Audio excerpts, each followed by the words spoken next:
Welcome to Tara Maa kitchen. আজকের recipe chicken আর fried rice. রাইসে আমি গোটা গরম মশলা, তেজপাতা, নুন, কাজু কিশমিশ দিয়ে বসিয়ে দিয়েছি।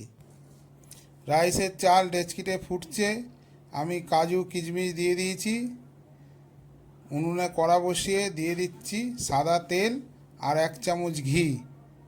প্রথমে আমি বিম কড়াইটা ভেজে নিচ্ছি। বিম কড়াই ভাজা হয়ে গেছে, এবার ওই তেলে ভেজে নেব গাজর। সাদা তেল আর 1 চামচ ভালো ঘি দিয়ে আমি এইগুলো ভাজছি। আর একদিকে ডেচকিতে আমার রাইস হচ্ছে। পরিমাণ মতো চিনি দিয়ে দিলাম গাজরে।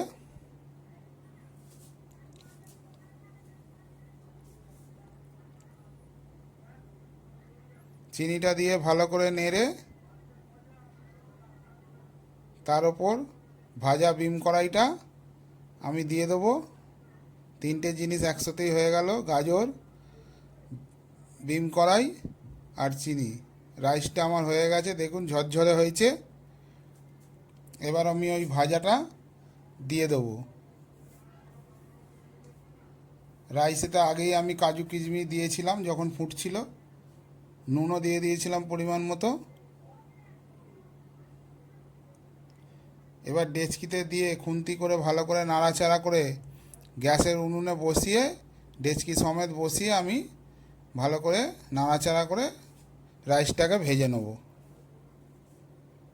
গ্যাসের উনুনে বসিয়ে এবার ভালো করে নাড়াচাড়া করে আমি ভেজে নিচ্ছি। দেখুন রাইসটা আমার এরকম হয়েছে।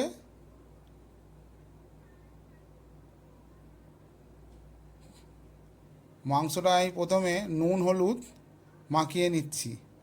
আজকের চিকেনটা একটু অন্য ধরনের করব। নুন হলুদ মাখিয়ে নিয়ে কড়াই দিয়ে দিয়েছি তেল, সরষের তেল।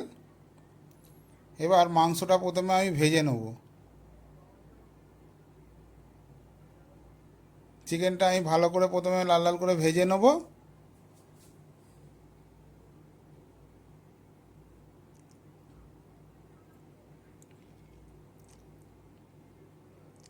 চিকেনটা ভাজা আমার হয়ে গেছে, আমি তুলে নিয়েছি। তেলের ওপর দিয়ে দিচ্ছি ফোড়ন, তেজপাতা আর শুকনো লঙ্কা, গোটা জিরে আর একটা গোটা রসুন ফোড়নে আমি দিয়ে দিচ্ছি। তারপর কেটে রাখা পেঁয়াজ দিয়ে দিচ্ছি। পেঁয়াজ, রসুন, ফোড়ন সব লাল লাল করে ভাজবো। 4-5 কোয়া সারানো রসুনও দিয়ে দিলাম। কড়াই মাংস ভেজেছি বলে কড়াটা একটু লাল লাল হয়ে গেছে। পরিমাণ মতো আদা আর রসুন আমি বাটিনি, থেতো করে রেখেছিলাম। আজকের মাংসটা অন্য রকমই করছি। আদা রসুনটা আমি থেতো করে রেখেছিলাম, দিয়ে ভালো করে লাল লাল করে ভেজে এবার কড়ার ওপর দিয়ে দিচ্ছি জল। এবার জলের ওপর আমি পরিমাণ মতো লঙ্কা গুঁড়ো, হলুদ গুঁড়ো দিয়ে দেবো।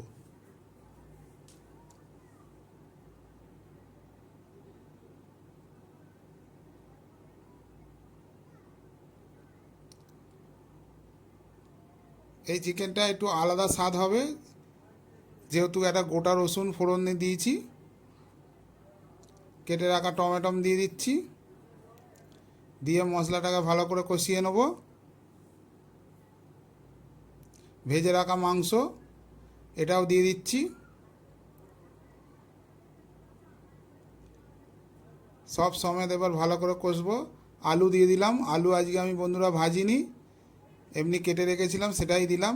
দিয়ে একদম পরিমাণ মতো নুন দিচ্ছি, দিয়ে একদম ভালো করে কষে জল দিয়ে দিয়েছি। মাংসটা ফুটছে, ওপর দিয়ে দিয়ে দিলাম ধনেপাতা। চিকেনটা আজকে আলাদাই স্বাদ হবে, দেখুন খুব সুন্দর হয়েছে। কষা কষা মাংস আলু দিয়ে আর রাইস আর চিকেন। দেখুন আমি আবার খেয়ে বলবো কীরকম হয়েছে।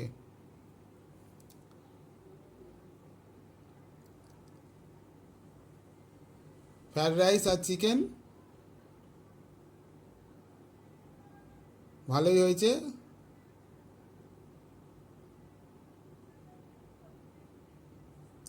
সত্যি খেতে ভালো হয়েছে, খুব সুন্দর হয়েছে। আপনারাও বাড়িতে এরমভাবে বানিয়ে খাবেন, দেখবেন খুব স্বাদ। নিত্য নতুন একটা রান্না। রেসিপিটা যদি আপনাদের ভালো লেগে থাকে, চ্যানেলটাকে অবশ্যই সাবস্ক্রাইব করে আমাদের পাশে থাকবেন। নমস্কার।